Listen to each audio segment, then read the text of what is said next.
Ate, pwede wala ng payo, wala naman po araw. Oo, matalamatid ko eh. Makabantay sa music. Wala namang araw, makapayo.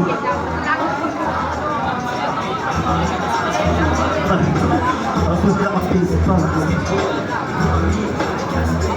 Okay.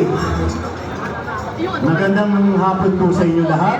So habang hinihintay po natin ating mga special guests, mag-i-start na po tayo para pagdating nila, automatic na po na sila na po yung magsasalita para sa atin. So okay, players, teams, welcome po sa 15th season Basketball League ng Los Padres de Santo Niño. So to start our program, manatili po sanang tahimik para po